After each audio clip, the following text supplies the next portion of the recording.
Hi, I'm nervous because today I'm looking at Pokemon games, and it just might be a little critical. But before y'all sharpen your pitchforks, let me just say that Game Freak is a lazy company who doesn't deserve to make Pokemon games. But should they actually change? Financially, the answer looks to be a solid no. But today, I will be discussing Game Freak and Pokemon's mobile side and main games, specifically starting with 2016. It might be a weird place to start, but the main idea is that to me, 2016 marked a shift in Pokemon, a new modern era. Game Freak is mostly at the helm of this, so that's where we'll start and end this video. This is probably going to be a long one, so thanks in advance to everybody for watching. Let's go. Game Freak Part 1. Game Freak, which was founded in 1989, had to work for a few years on smaller titles like Mario & Yoshi, Mario & Wario, Mario & Knuckles, before Nintendo would finally grace them with Pokemon. Pokemon was a passion project of the designer Satoshi Tajiri, and that love shows with the release of Pokemon Red and Blue in 1996. The game blew up immediately, and has led us to where we are now, with Pokemon being the #1 media franchise in the world. And I know that can be hard to quantify, but I don't see any other media franchises that can cite having jet aircraft sales, so I think it's safe to say that Pokemon is not only a cash cow, but a full-on cash megazord. And this fact is going to be really important to remember later on. With every mainline Pokemon game, you know, Red, Blue, Diamond, Pearl, Black, White, heck, even Heart Gold, Omega Ruby, whatever, Game Freak has always developed the game. But looking around the corner, it appears for the first time ever that with Brilliant Diamond and Shining Pearl, there is no Game Freak to be seen, and instead, Game Freak is developing Legends Arceus. We'll really get into why this is a massive shift later, but it signals a new era of Pokemon on the horizon, and I'm reluctant to say the least about whether Game Freak should be allowed at the helm. So let's officially take a look at Pokemon's modern era from 2016 towards Arceus. I'll be covering most Pokemon games released each year, Game Freak or not, so grab your popcorn, grab your kitties, and let's jump in. Chapter 1. The Mobile Initiative. Nintendo took a while to get mobile games, but I think the Pokemon franchise was their biggest playground for experimentation.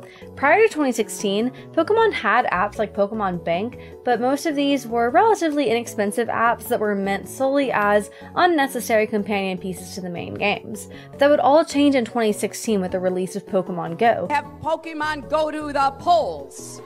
Pokemon Go, the big. While I've mentioned Pokemon Go on TikTok in passing, we've never really dived in. The summer of Pokemon Go felt world-changing. The game was made by Niantic, Nintendo, and the Pokemon Company, so while I can't blame Game Freak for this one, it is worth noting that Game Freak bought the mobile development studio Koa around this time, hinting towards a shift. I guess I just don't really think that I'm the only one who thinks that the ball was dropped with Pokemon Go.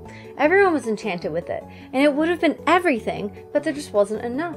It's a fun concept, but it didn't really have a use even until the Let's Go series. Personally, I really do think it's still good and cool to play Pokemon Go. I just think that it could have been something much more. But Nintendo will find their mobile footing soon, just not in the way that we would hope. Following Pokemon Go, 2017 would actually be kind of mediocre for mobile apps, so we'd get Pokemon Duel and Magikarp Jump. Magikarp Jump is still alive, but neither are very significant games. We'd also get Pokemon Playhouse, that's just a small game for preschoolers, unlike the real games, which are definitely not for them.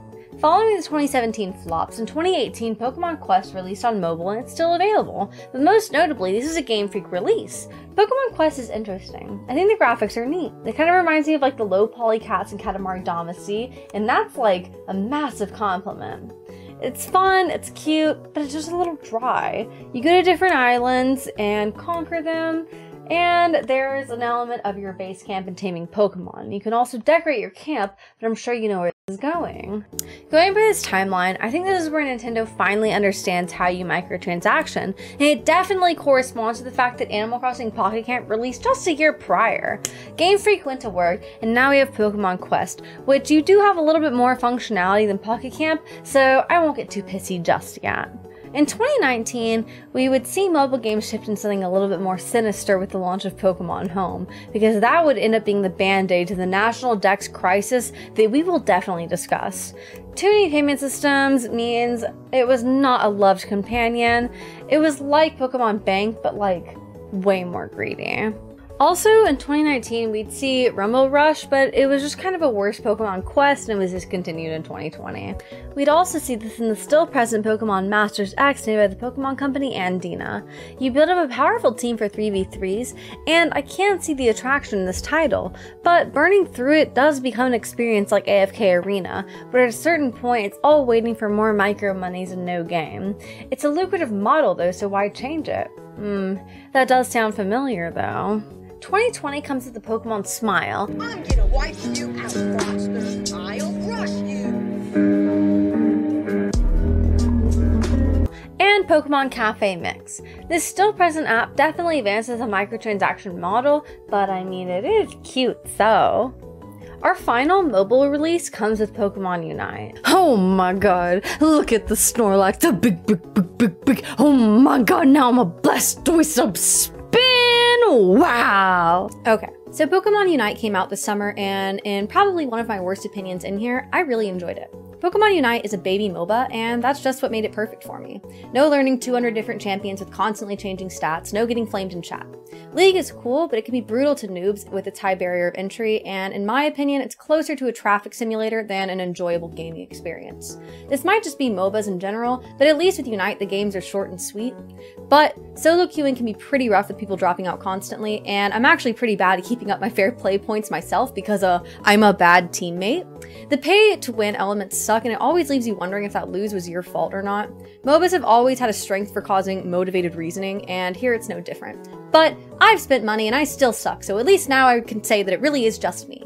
Outside of that, Pokemon Unite is a vibrant experience. I wish clothes and skins were easier to obtain, and while I haven't touched it in a bit, it was a fun summer romp with great character animations, which will come up again later. What we've learned here is that the Pokemon Company has been the testing ground and the success ground for the more pay-to-win, pay-to-play markets. Chapter 2. Side games do it better. Before we get into the main games, let's look at some relevant modern Pokemon side games. The most important thing to note in this section is how the non-Game Freak companies develop Pokemon titles, because they do a damn good job with the property. Detective Pikachu launched for the 3DS in Japan in 2016, getting a wider release and a movie later. That's what you said. And you know what? What was that? Not Game Freak, but it was a cute Ace Attorney-esque game, and outside of Mystery Dungeon, one of the only times that a Pokemon game has ever been centered around the Pokemon, which overall I like. Next comes Pokken Tournament. It was released on the Wii U and then remastered in 2017 for the Switch, but I'm just going to consider Pokken Tournament and DX into one whole. Pokken Tournament was made by Bandai Namco and apparently outsold Street Fighter V in the West during its release year, which I guess isn't too surprising given A, Pokemans, and B, Street Fighter V. Pokken Tournament also has a sizable fighting scene with people like Justin Wong competing, which is pretty cool. But what's important about Pokken are the animations. Like Pokemon Stadium, Pokken Tournament demonstrates potential for actual Pokemon animation. I mean, we all know how stupid the Blastoise animations are in mainline games, so Pokken is just another instance of, maybe we can semi-practically animate our Pokemon. Some might dismiss this decency because it's just a fighting game, but we'll continue to see Bandai really outdoing themselves for Pokemon as we go on. 2020 would justifiably be a slow year, and life will never be the same. In March 2020, Pokemon Mystery Dungeon Rescue Team DX was unveiled. The Mystery Dungeon series has always been funny since you're a human who gets turned into a Pokemon, and then you go on cave crawls with other Pokemon who can talk.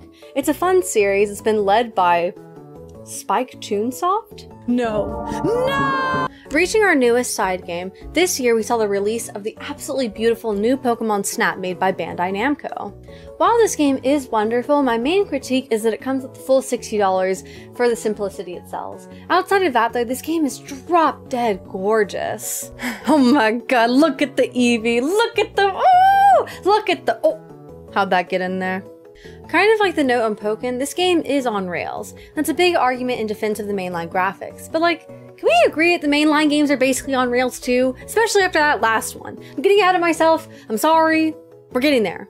So what we've learned in this chapter is that the side Pokemon games, which historically aren't done by Game Freak, demonstrate a potential for much better graphics, animation, and even storytelling compared to the mainline titles.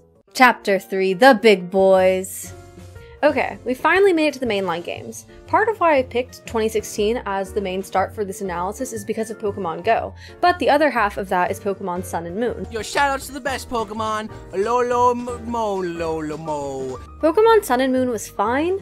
It was neat in a lot of ways, but dull in a lot of others, and it was one of the first instances of a Pokemon game that I didn't really want to keep playing through. At its worst, it was just too handholdy. There's always someone around, and the tutorial takes forever, and like that's compared to Pokemon games. My hottest opinion is probably the Rotom Dex because that thing was just plain annoying at times. It was always popping in just like everyone else in this game who apparently all have literally no life outside of the protagonist. I also have mixed feelings about HM removal. I can understand the pros of it, but personally I've always thought that HMs were like a neat part of like the overworld puzzle for every game, and I like that you can end up with the legend of surfing Pikachu because of HMs. So the removal just wasn't really my favorite choice. As a fan of X and Y, I really liked Mega Evolutions, even if they were controversial at the time.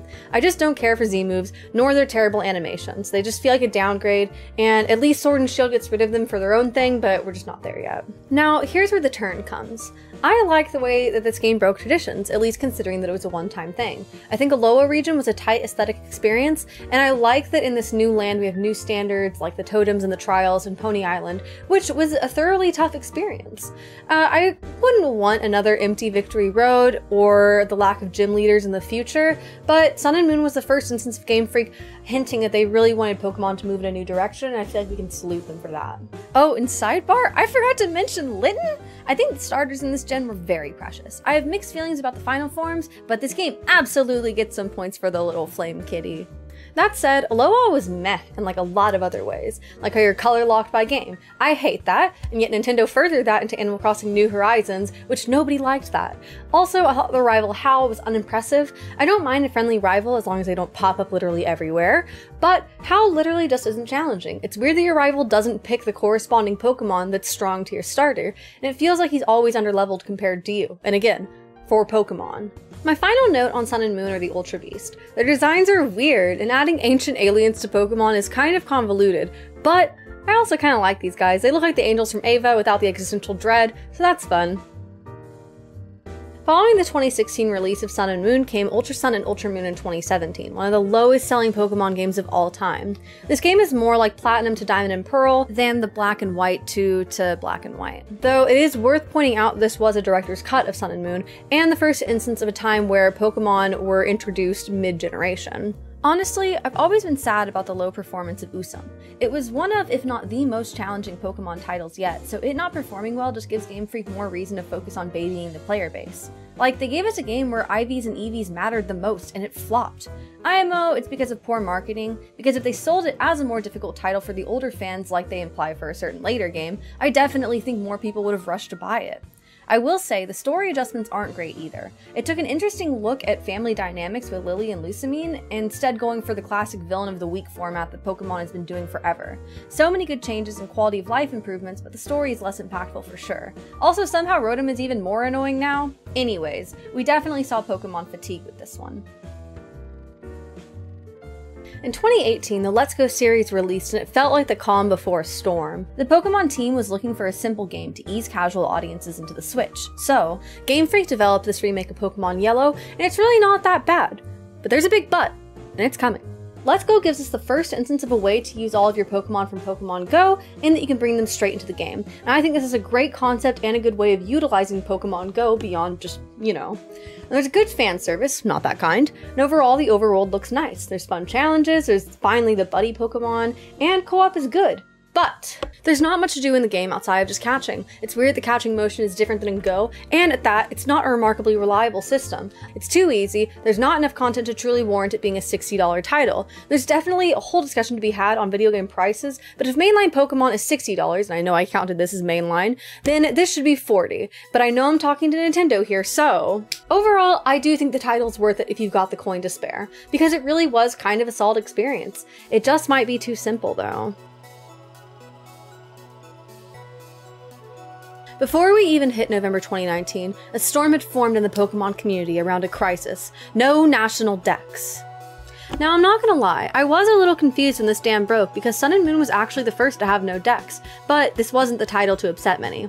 I think Sun and Moon probably fell under the radar because of the Alola region. With enough differences in that game from a standard Pokemon title, there is wiggle room even within the lore to explain why there was no decks, but realistically, it was an early warning of things to come. I also think that part of why Dexit didn't occur until Sword and Shield was probably because leading up to the release of Sword and Shield is when Game Freak was addressing it the most, and their excuse really wasn't good.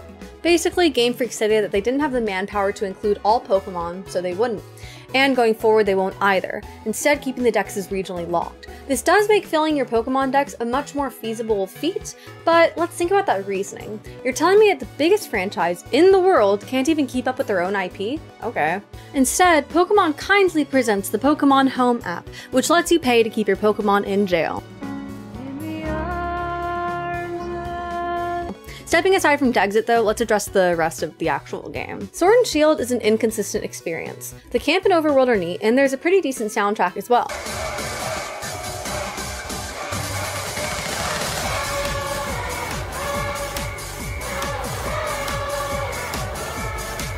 I also like the gym challenges and the champion cup. I like a lot of the character designs. Daddy. I like the rotation of rivals. And like we said earlier, I also like Hop. Even if he pops up way too often, he's wholesome.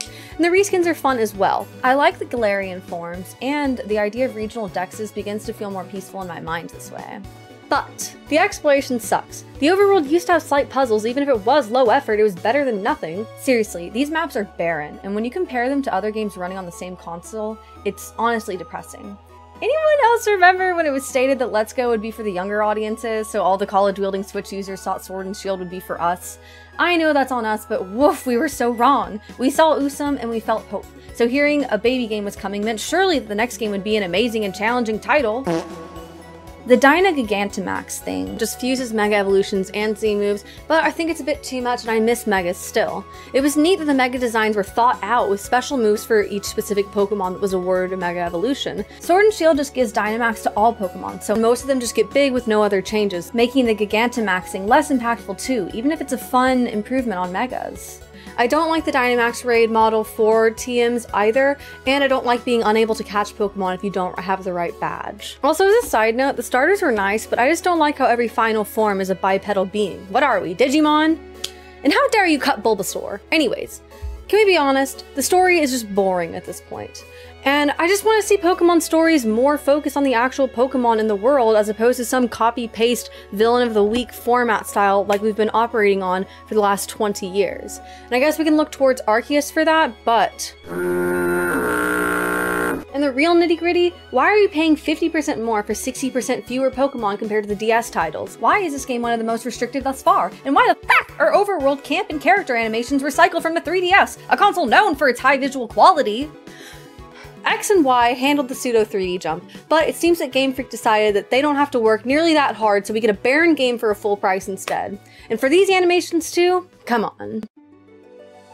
Finally, we hit November. Brilliant Diamond and Shining Pearl is here. I'm gonna peek the trailer real quick and see what I think. What the fuck? Okay, no, outside the text blocks that literally made me nauseous by my third watch, I am genuinely excited for BDSP. Look, I know we're on a journey here, and we still haven't gotten to that, but just wait. Being developed by Nintendo and the Pokemon Company, BDSP is looking like a well-polished experience that I have no anxiety about being unfinished at launch. I love the buddy Pokemon continuing from the Let's Go series. I don't love random encounters still being a thing, but it is just a remake to be fair. I'm glad HMs are returning, and I like the throwback look of the Poketech.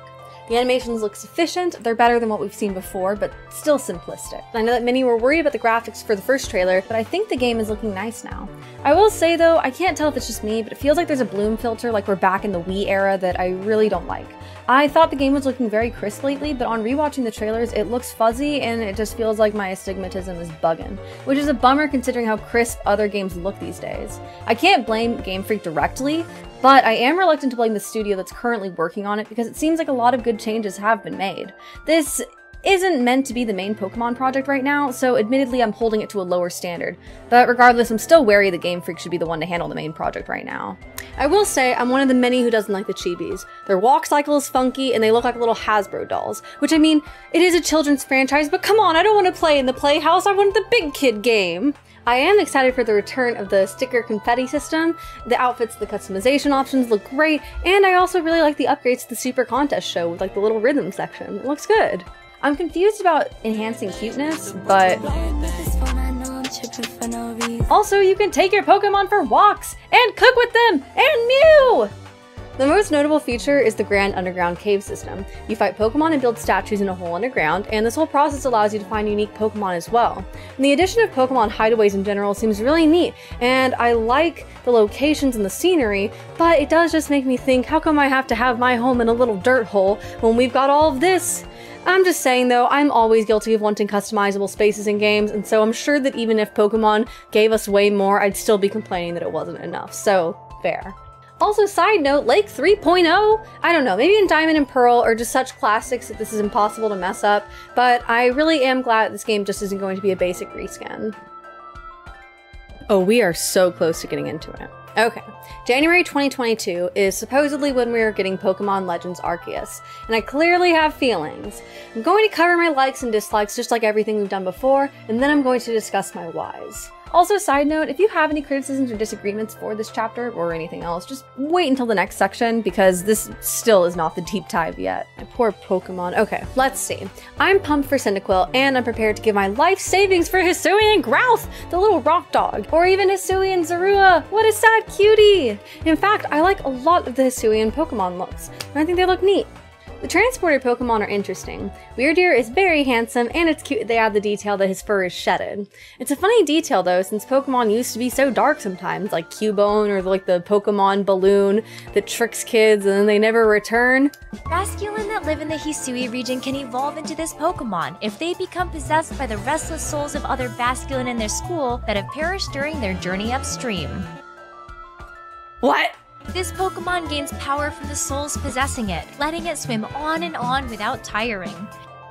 So I will not be riding the Demon Fish. If anything, I'm calling Jujutsu Tech! Daddy? I think it'll be fun to make the Pokemon decks, and I think it rewards the people who are completionists. And also seems to serve well as a good little kiss and make up for that whole Sword and Shield mess. Of course, we love that Pokemon live in the overworld, and it's not random encounters. It's also neat that different natured Pokemon express those natures very clearly in the overworld, because it'll help you gauge if you're trying to do that sick little freaky Pokemon breeding. Ooh, I'm sorry. Okay. The agile and strong style thing is interesting. I think it's good to add an extra layer of thinking in the battles, but I do wonder how the stats of each style actually affects things, and it'll be worth using at all. Minor things I don't like include the boring character designs and the photo area shown in the latest trailer. BDSP has a bunch of fun little things to do, it seems, whereas here we get a photo area that seems just as barren as the overworld, for no reason. Maybe I've been too spoiled by people using the cameras to do a bunch of crazy shit in Animal Crossing. Either way, this is just the minor stuff. Bigger things I don't like include the Blood Moon Curse thing. I guess it's all part of the main antagonist plan, but like this game is begging to be compared to Breath of the Wild in ways that I don't even think the core fans want it to be. So it's just really hard to shake that comparison. So let's get into it. There's no way that I can sidestep it. The graphics are alarmingly bad. I know that bird is just from the first trailer, but this is trailer 2. Do you see how the Pokemon are not even touching the ground? Trailer 3 came out in September, and while I think each trailer shows slightly less choppy animation, the movement in this game is still super weird looking, and I definitely get the feeling we're cherry picking good shots then cutting right as the game starts acting wonky again. The areas look barren too, even in the city area. A bunch of people just seem to be frozen in the background. Stop! You violated the law. And any shot of the wild conveniently only displays like 3 Pokemon max. Breath of the Wild worked with its open world because the environment was dynamic and the scaling was done very precisely to make it seem like there was always something interesting in the near distance. Here, it's just low poly mountains and undetailed skies. Also, the whole bloom thing is really bad here too, making everything look super overexposed, and it makes finding details tough. It looks less fuzzy than BDSP, but even more overexposed. This game is supposed to launch in January, and maybe I don't understand game development that well, but I think that when we've seen a trailer of this quality months before release, the game rarely makes a turnaround by its initial launch date at that. Earlier I mentioned people not liking the graphics in the first BDSP trailer. Even I liked them! Basically I want to convey that I don't care for ray tracing and anti-aliasing. They have shit eyes and mondo astigmatism, and I just want the games that I spend top dollar on to be well-crafted experiences and not the laziest attempt viable. I'm sorry. Let's take a step back. We've looked at Pokemon from 2016 to 2022, but that's only been to set the stage for a deeper look at Game Freak. Game Freak Part 2. Hi, I'm an employee of Game Freak. This company has been around since 1989, and ever since then we've been focused on one thing, trying to get Pokemon off the ground. And ever since then, Game Freak hasn't changed, doesn't want to change, and in fact, doesn't need to change. In May 2019, leading up to the release of Sword and Shield, Game Freak's director revealed that Game Freak is increasingly prioritizing original game creation. Now, I shouldn't bully Game Freak. I'd like them to change and be creative. But let's be honest, can they? Should they? Sword and Shield was a more creative take on the Pokemon franchise compared to the last 20 years of normal Pokemon, but even then it was unfinished and messy. And Pokemon didn't hesitate to pull the classic, we'll just sell them DLC that fills in this empty game we sold them. Like, I'm impressed and eager for BDSP to come out, which again is not Game Freak, and in my opinion, that game is where Pokemon should have been at least visually by 2016. Despite my liking of the changes with Alola and Sun and Moon, that game almost flat-rated me. Game Freaks decided too late to start changing, and they obviously can't handle this task given how Sword and Shield went down. When most people come to the defense of the most powerful, successful, high-earning franchise in the world, the big point is that developing for the Switch is hard. I mean, Nintendo is hard to develop on in general and intentionally, and there's a whole field of coding called imposiports, when you just work tirelessly on games to port them onto the Switch. It's difficult and they rarely look as good, if ever, but there's oftentimes it's still worth making these imposiports just because of how many Switches there are. Breath of the Wild, the game Arceus is compared to the most. It was basically coding black magic. The designers had to create ingenious solutions to make the graphics appear that good. The Switch's CPU is basically a flagship CPU for a phone in 2015. And imagine trying to get Doom Eternal to run on something like that. Even outside of Breath of the Wild, the door to comparisons is wide open. Monster Hunter and Xenoblade Chronicles are both JRPGs that have been around forever that are capable of visually tight experiences for the Switch, so why not Pokemon? And if we really want to lean into the Breath of the Wild thing, I mean just look at Genshin Impact compared to Arceus. I know Genshin's got its own problems, but the team came in with a fraction of the resources of Game Freak. But the franchise that I really think does it all in for Pokemon is Final Fantasy. Two JRPGs that have been around for about the same time with random encounters. Final Fantasy tries, Pokemon does not. When we look at the biggest franchise in the world, it's reasonable for us to think, why don't you do more or something different? But if you were the owner of the biggest franchise in the world, you'd probably think, I've made this empire and it continues to succeed because we deliver what the people want, so why change that? Which is obviously flawed, but I'm actually a little skeptical for how long Game Freak can keep this up. In terms of pre-orders, Pokemon is being outsold for the first time ever, and it's by Metroid. I mean, don't get me wrong, Metroid is goated, but it's Pokemon. I think people were just really scorned after Sword and Shield, and maybe that will catch up to Game Freak. Pokemon will probably always have its ride or dies, and people are talking about it as often as usual, but the hype feels smaller and different this time. You could also point out that corporate sentiments in general are at an all-time low, and Nintendo has made a lot of its hardcore base angry for several reasons over the last few years. But I really think that Sword and Shield was a snapping point for a few people in realizing that these games really should be more. Unfortunately though, I think that's my own weird cynical hope thing. I've been wrong before, and this isn't the first time that I thought Game Freak's phoning it in would catch up to them. The numbers don't seem to predict a comeuppance. Pokemon sales have basically been stable since Diamond and Pearl, with the exception we talked about earlier, and as of now, it's a safe bet for Pokemon to continue to top the charts with Call of Duty until we fucking die. But the conundrum is still not answered. Do you innovate or do you recreate? Let's look at Mario. Mario is a good subject of study because Mario has tried both. When I think of Mario, I picture Mario 64. I picture Mario Odyssey. I picture Cat Mario. I picture Luigi Smile. Sorry.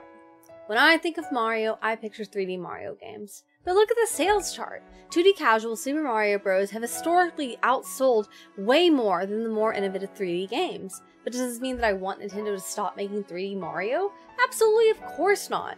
2D Mario just not only sells better, it's way, way, way easier to develop and produce, so your returns are just bonkers. Not that the 3D Mario games have done poorly, while 2D Mario games have sold better, the 3D games have a much bigger mark on the industry as well as the audience. And it seems finally with Mario Odyssey that we see after 21 years into a transition to 3D, that the 3D games are finally outselling the 2D rehashes.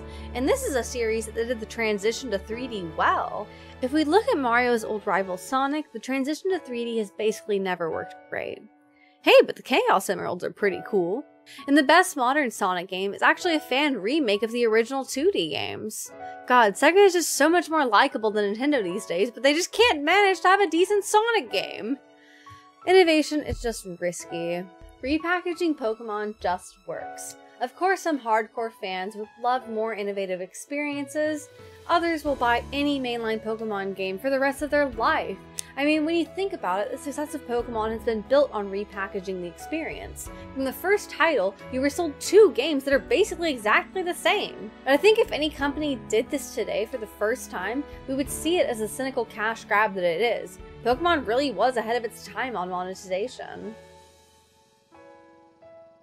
You don't get to be the most profitable franchise of all time by running a soup kitchen. This is business, you lazy bastard! Buy both versions or get out! And Pokemon was really early to the remix party, with Fire Red, Leaf Green coming out in 2004. Yet for some reason, Game Freak had a come-to-Jesus moment or something, and they want to be creative now. And I think Arceus will sell well, but how will it perform? And if it does tank, will Game Freak keep this creativity mindset?